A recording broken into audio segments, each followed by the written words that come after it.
Ils ont pris la caméra là. Ils ont fouillé mon sac à main et ils ont pris mon téléphone et de la liasse de billets. Comment on fait pour remplacer une vitre comme ça? Ça veut dire que notre voiture elle est ouverte tout le temps maintenant.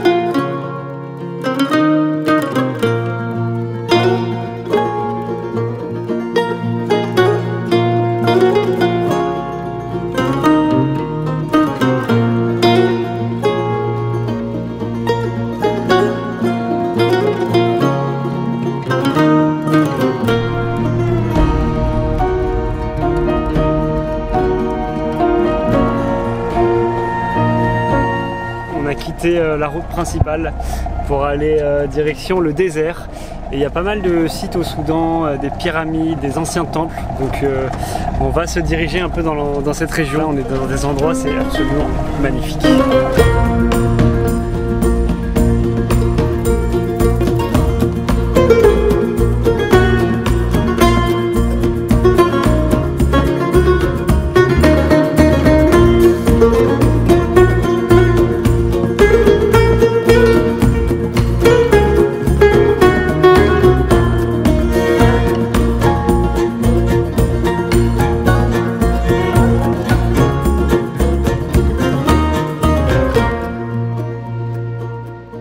On a trouvé un arbre pour essayer d'avoir un peu d'ombre. Oh putain, les épines qu'il y a dans le pneu là. Bon bah voilà, on est posé vraiment en plein désert au milieu de toutes ces énormes montagnes. Le paysage est vraiment magnifique et c'est ouf à quel point il y a vraiment personne quoi. On a croisé vraiment 3-4 ânes là-bas et un petit village avec des enfants et tout, mais on va camper ici tranquillement.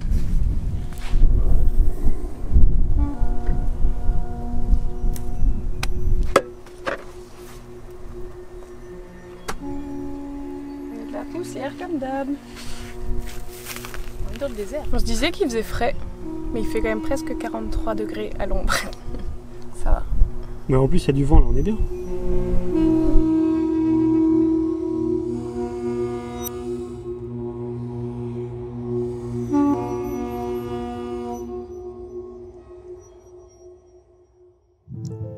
On se réveille, il est 5 h du matin.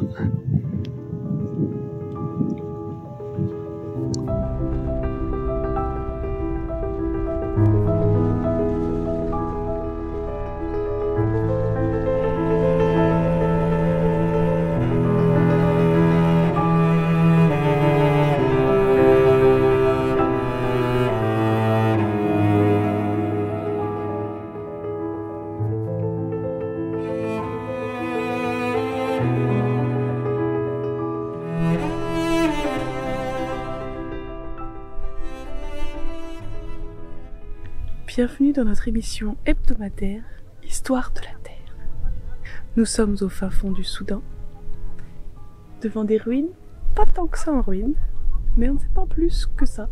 Il paraît que c'est vieux, avant Jésus-Christ. Et voilà. On va aller voir. T'es sérieuse? Je sais pas quoi dire.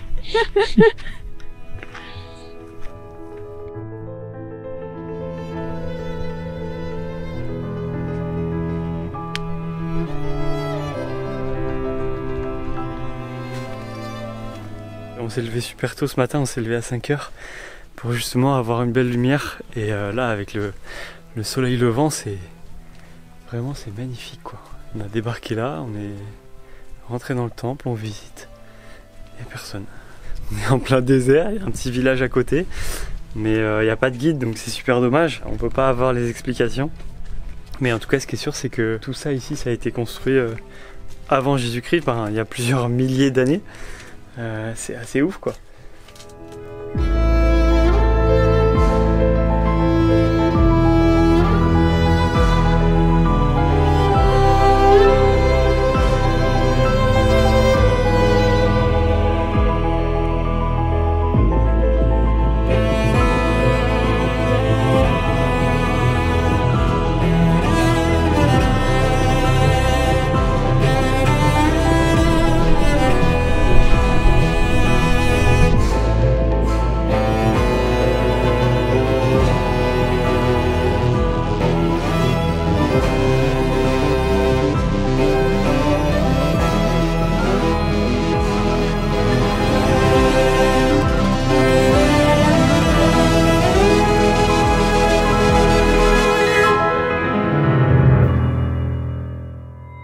On vient de se poser ici pour un bivouac au bord du Nil.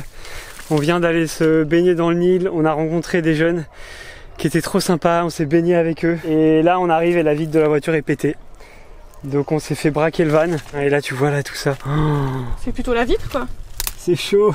Par chance, il y avait le sac photo qui était là. Avec toutes les caméras. Ils ont pas pris le sac photo. Il y avait mon téléphone. En fait, j'ai failli le laisser là. Je l'avais juste planqué là. Ah putain, ils ont pris la caméra là, non? Ils ont pas trouvé... Non, la caméra elle est là. Ils ont pas trouvé mon téléphone. Mais ils sont rentrés et ils ont fouillé mon sac à main et ils ont pris mon téléphone et de la liasse de billets qu'il y avait dans mon sac à main, qui était à l'autre bout, derrière le sac photo et tout ça. Putain, là je suis choqué. Franchement, je pensais pas que ça pouvait nous arriver là.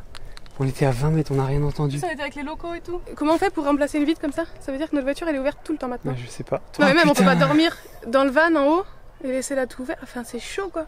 Ils ont ouvert mon sac à main, ils ont pris l'argent et le téléphone. Bon, heureusement que c'est mon téléphone. Mon téléphone il est vieux. Putain. Mais et l'argent il n'y en avait pas grand chose. Je suis choqué. On a eu tellement de chance qu'il y ait le sac photo là et qu'ils y aient pas touché. Il y avait les 2 caméras, il y a tous les objectifs, les micros, tous les accessoires, les cartes mémoire et tout. Putain, on a eu trop de chance pour ça quand même. Et nos ordis et tout le matériel informatique, ils sont cachés à l'arrière dans un coffre qui ferme à clé. Donc forcément, bah ça, ils n'ont pas eu le temps du tout de voir, d'aller fouiller. Je pense qu'ils ont fait vraiment au plus vite. Ils sont allés super vite parce que là, il y a toute la boîte à outils, il y a la trousse, enfin, ça vaut plus cher que le téléphone, mais c'est... En fait, ils ont juste vu le sac à main et ils se sont dit, voilà. Mais mon sac à main était à l'arrière, donc ils ont quand même... Quelle galère maintenant. On a un van qui ferme plus quoi. Bon bah on pensait dormir là. Bon, on a croisé des personnes qui revenaient de la pêche. Et du coup ils parlent pas anglais évidemment et nous on parle pas arabe. Mais là ils nous guident à la station de police. Au moins on va signaler. En tout cas trop gentils les gens. Ils disaient qu'on pouvait dormir chez eux après si on voulait et tout. Donc on va voir. Bon, la nuit est tombée, on est allé au commissariat, on a passé je sais pas une petite heure au commissariat, il y a finalement quelqu'un qui est venu qui parlait anglais. Faut revenir demain matin parce qu'il n'y a pas d'électricité ce soir, donc ils peuvent pas faire la déclaration. Bon, de toute façon la déclaration c'est voilà, pour la forme je pense. Et donc là on suit un monsieur qui nous a dit qu'on pouvait dormir chez lui et ils nous ont dit ah venez on va à la cafétéria boire un jus de fruits et manger un truc je crois. Bon, on n'a pas tout compris donc on les suit. Voilà, avec notre fenêtre ouverte et ils nous ont dit qu'apparemment demain on pourrait trouver quelqu'un qui répare les fenêtres, qui découpe du verre et refait une fenêtre. Donc ça pourrait être la bonne nouvelle parce que c'est plutôt ça qui nous inquiète de changer la fenêtre. Du coup là on prend le thé et café. En fait partout au Soudan il y a des chaises comme ça dehors avec des dames qui font le thé et le café. Et vu qu'il n'y a pas de bar et pas d'alcool, bah, les gens boivent thé et café toute la journée. En fait, apparemment, ils en prennent 3 par jour. Le thé est très bon, le café est très très bon aussi. Ils mettent des épices, du gingembre et tout, c'est super bon. Et le soir, du coup, c'est agréable parce que c'est là qu'il commence à faire un petit peu frais en fait. Il fait peut-être que 35 degrés, enfin, c'est plus agréable quoi. Parce que là, aujourd'hui, on a eu 50 degrés et on a eu quand même un petit coup de mou dans la journée. Bon, ça y est, on vient d'arriver chez le gars qui nous accueille. On a essayé de rentrer le van dans la cour. Mais en fait, en hauteur, ça passe pas. Donc on l'a garé dehors, là, dans la rue. On est dans la cour de Ahmed et sa femme Omnia. Ils sont vraiment trop mignons. En fait, il y a une coupure d'électricité ce soir. Ils ont une clim. Et comme du coup, il n'y a pas la clim, ils ont sorti tous les lits dehors dans la cour. Donc là, juste devant moi, il y a les enfants qui sont en train de dormir sur les lits. Et ils nous ont sorti 2 lits pour qu'on dorme là. Ils sont vraiment trop sympas, trop mignons.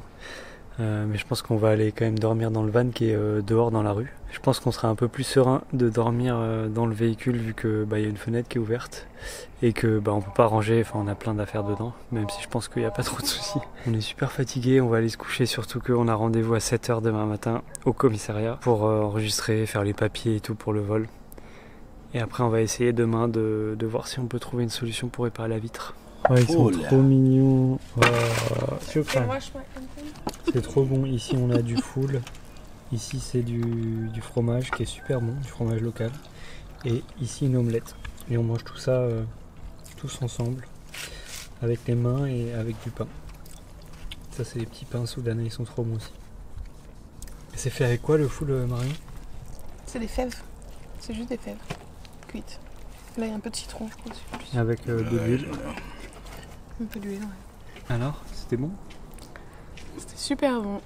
On a trop de la chance. Alhamdoulilah.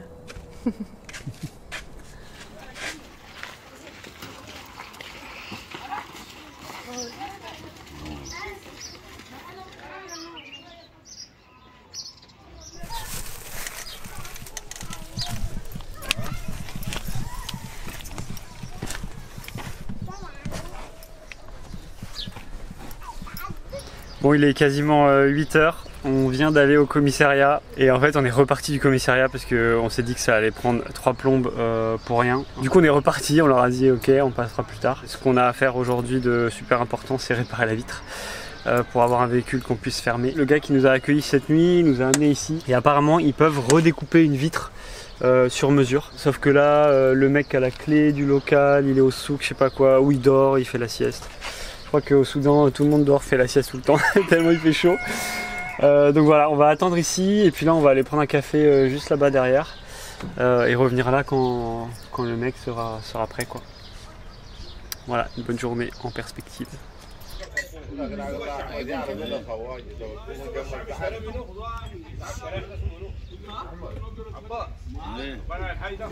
Après le café, Ahmed nous a conduit un deuxième vendeur de pare-brise, vitres et tout ça. Mais c'est encore fermé. Alors il essaie d'appeler, voir s'il y a quelqu'un qui va venir.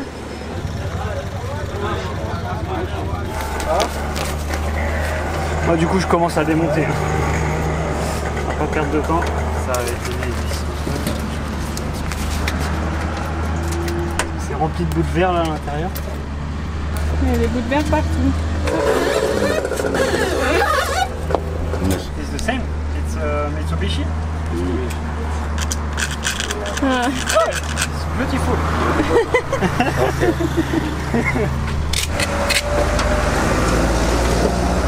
Et c'est faire hein. Alors, est-ce que cette vitre va rentrer? C'est bon? Ça rentre bien? Bah, de toute façon les autres elles fermaient pas trop bien genre.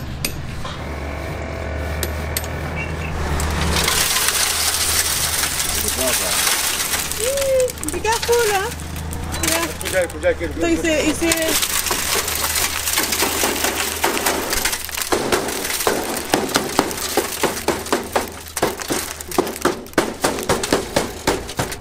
Voilà pourquoi je voulais démonter la porte. Il y a du verre partout dans la voiture, c'est l'horreur. Enlever.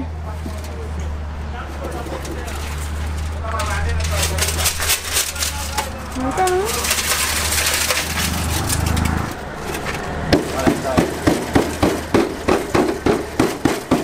Il a des vitres de toutes les tailles et on a eu beaucoup de chance d'en trouver une ici parce qu'il y a des pays où il n'y a pas de L300. Ça nous réserve toujours plein de surprises l'Afrique, franchement. On est épatés quoi. Ils sont en train de mettre du silicone dans le support de la vitre qui va venir en fait prendre la... attacher bien la vitre en bas.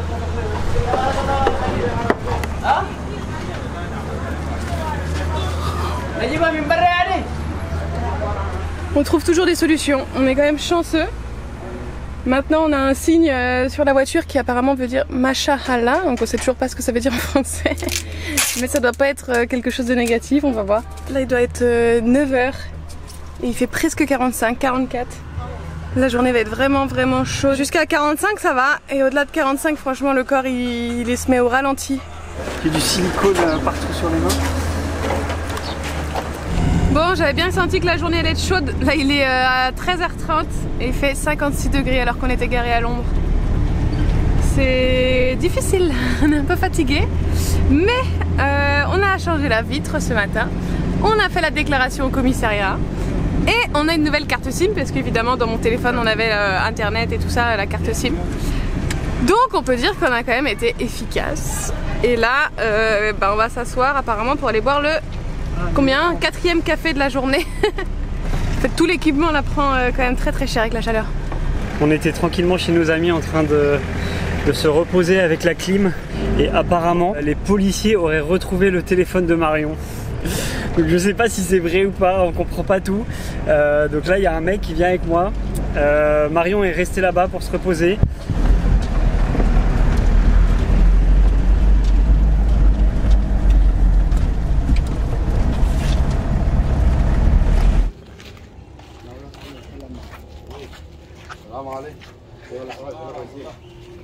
revient du commissariat. Bon, c'est plus compliqué que prévu, j'ai pas pu récupérer le téléphone de Marion. Du coup là on est en train de retourner chez Ahmed, il vient de tomber en panne avec sa Lada juste devant. Les Lada c'est des voitures russes qu'ils utilisent ici. Donc là il vient d'ouvrir le capot, c'est bon, il est reparti. Donc là on retourne chez lui, j'ai acheté 1 kg de pâtisserie pour offrir à tout le monde parce que c'est très compliqué ici de payer des choses, on prend des thés, des cafés toute la journée.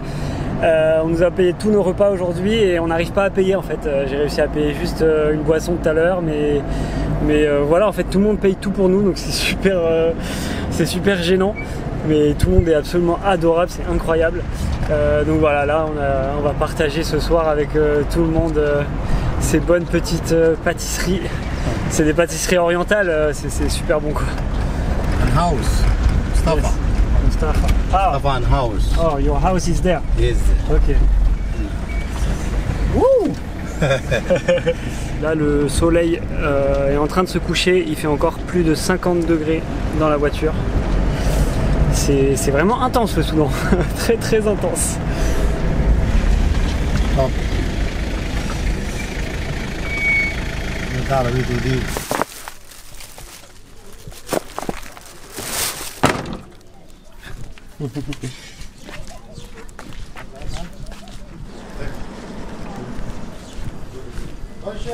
Oh.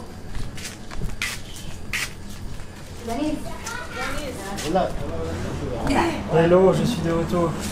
Moi je peux plus bouger. Thanks. Thanks. Oh, qu'est-ce que t'as fait toi? C'est du henné. En fait c'est ça le henné, c'est des feuilles séchées. Okay. Et il faut attendre 1 heure.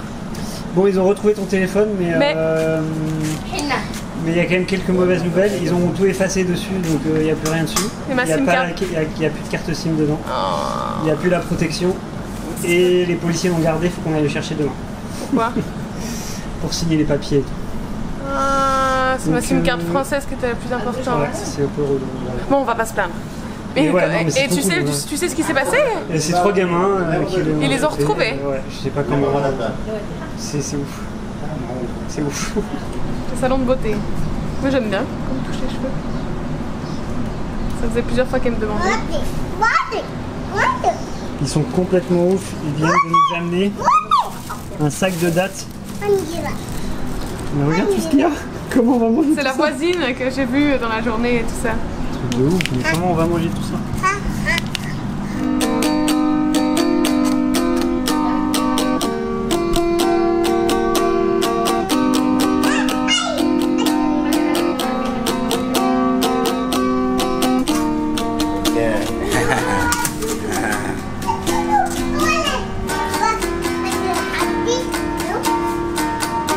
What is the name? Tambur. Tambour. Ah, tambour.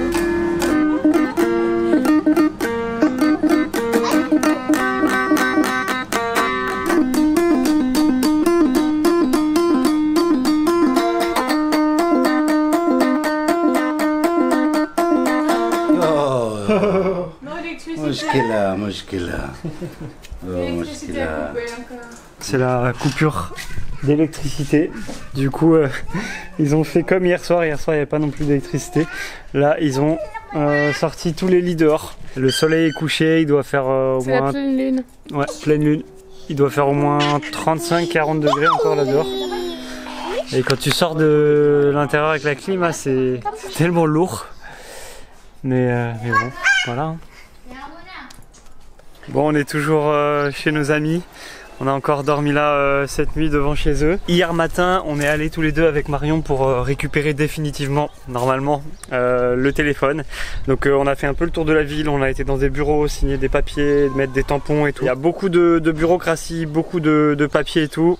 Absolument tout est écrit en arabe et tout, donc nous on comprend rien. Heureusement que les Soudanais sont vraiment ultra sympas, il y a toujours quelqu'un pour nous aider, enfin les gens ils font tout pour nous, c'est incroyable. Ils nous ont pas donné le téléphone parce qu'ils nous ont dit qu'il fallait un juge et que le juge était en vacances et qu'il fallait revenir le jour d'après. Et donc c'est seulement hier soir qu'on a compris que en fait les jeunes avaient été retrouvés. Apparemment c'est 3 jeunes de 16-18 ans, un truc comme ça. Et en fait si on passe devant le juge, ils pourraient aller en prison. alors que les familles ont demandé à nous payer les préjudices, donc la réparation de la fenêtre, rendre le téléphone, etc. pour que ces jeunes n'aillent pas en prison. Et nous, évidemment, on n'a pas envie qu'ils aillent en prison, enfin c'est pas ça qui va les aider. Et c'est Mustapha, en fait, notre ami, qui est retourné sur les lieux où ils nous ont vandalisé la voiture et il a retrouvé des traces avec les policiers et donc c'est comme ça qu'ils les ont retrouvés. Ils sont juste incroyables. À aucun moment en allant au commissariat de police on s'est dit qu'ils retrouveraient le téléphone, on y allait juste, moi je me dis c'est un acte un peu civil de dire ce qui s'est passé, peut-être qu'après ils peuvent mettre en place des choses, enfin au moins que les autorités sachent ce qui se passe quoi, c'était juste pour ça que moi j'y allais et je pensais pas qu'ils allaient tout retrouver quoi, ils sont vraiment trop forts quoi. Bon allez, on file au commissariat. Moi nous sommes toujours ici pour la 4e jour je crois. Donc ce matin j'ai bien récupéré mon téléphone sauf qu'ils ont tout supprimé dessus et surtout ils ont détruit en fait la carte SIM française. Et aujourd'hui tout est connecté à la carte SIM française donc je ne peux pas me reconnecter à mon compte Google, donc je ne peux pas télécharger d'application, je ne peux pas accéder à mes comptes, enfin tout est contrôlé maintenant avec le numéro de téléphone donc je sais pas trop comment ça va se passer parce qu'en plus on n'a pas internet ici. Internet ne fonctionne pas en fait dans le pays pratiquement. On n'a jamais internet, on a eu un petit peu à la capitale et c'est tout. Donc je pense que voilà, on verra comment ça se passera en Égypte. Et là nos amis ils disent mais il faut récupérer l'argent et tout. Et je sais pas, nous à la police ils nous ont dit qu'il n'y avait pas d'argent ce matin. Alors ils ont voulu retourner au commissariat pour demander pour récupérer notre argent. Il y en a peut-être pour je sais pas 40 €, un truc comme ça avec les réparations de la fenêtre. Donc c'est pas très énorme. Donc on leur a dit que s'ils récupéraient l'argent, on allait la partager avec eux et tout. Mais ils ont dit ah non non surtout pas, nous on n'accepte pas l'argent, les Soudanais et tout. Donc on verra. Et tous les jours il fait plus de 50 degrés. Alors du coup on est un peu amorphe la journée. Là l'après-midi on a trop de chance d'être ici. On est allongé un peu sur les lits, on papote et voilà. Il fait beaucoup trop chaud pour être actif. Les filles m'ont fait une coiffure, enfin voilà, on s'occupe.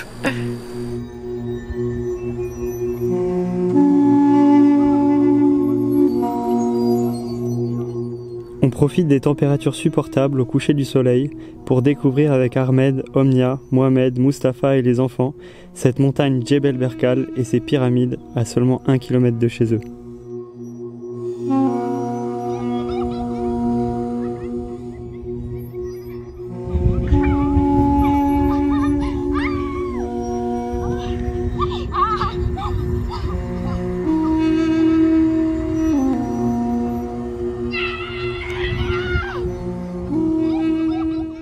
Ça y est, on a décidé de reprendre la route après 4 jours. On a fait une croix sur l'argent et tout, les procédures. Et en tout cas, on a passé juste des moments incroyables. Les Soudanais sont juste d'une gentillesse, d'une générosité. En repartant, ils nous ont offert des cadeaux et tout. C'était vraiment chouette en fait de passer ces 4 jours ensemble à dormir devant chez eux, comme ça on a partagé des repas, on a pu découvrir en fait leur mode de vie un peu au quotidien. Et c'est tellement différent des pays d'Afrique subsaharienne. Incroyable moment, incroyable rencontre, comme quoi c'est toujours dans les difficultés qu'on a besoin de se tourner vers l'autre et que qu'on reçoit de la gentillesse et de l'aide en fait, une main tendue. Et là on a pris de la route, on s'est posé au bord du Nil parce qu'il faisait juste trop chaud, on s'est baigné. Et là il y a les gens qui sont à côté, là, qui nous ont rapporté le thé. Tout à l'heure ils ont mangé, ils nous ont invités à manger, on a dit qu'on venait de manger, on s'est dit c'est bon, ils nous ont ramené une assiette de pastèque. Enfin juste l'hospitalité soudanaise, c'est incroyable, incroyable. On a même du mal à offrir autant qu'on reçoit en fait. Enfin, c'est juste, on n'a pas assez pour offrir aux gens tellement on reçoit et tellement les gens partagent tout ce qu'ils ont. Enfin, c'est incroyable quoi, ce partage et cette gentillesse. Et surtout, ils sont complètement désintéressés par l'argent. C'est hyper beau à voir, ça fait hyper plaisir. Quand on est arrivé là tout à l'heure, on a demandé où est-ce qu'on pouvait acheter du pain. Le gars est rentré chez lui, il est revenu avec un billet, il a donné aux enfants qui étaient là et ils sont partis nous acheter du pain. Et j'ai voulu forcément lui rendre un billet pour rembourser le pain et il a dit non, non, non. Enfin, voilà, on a du mal à payer des choses tellement les gens sont généreux quoi. C'est incroyable, incroyable. En tout cas, ça fait vraiment réfléchir sur le rapport que nous on a avec l'argent et avec le partage. Et dans nos sociétés un peu individualistes, on a du mal à partager et on se rend compte avec le voyage que en fait c'est les gens qui ont le moins qui partagent le plus et moi on essaye tous les deux de partager le plus possible et en fait tu te rends compte que ça t'apporte du bonheur en fait de partager ce que tu as. Maintenant on essaye quand on fait des courses on achète un peu plus parce qu'on sait qu'on va partager avec les gens, ça fait plaisir et c'est un moment de bonheur aussi de partager autant que de recevoir.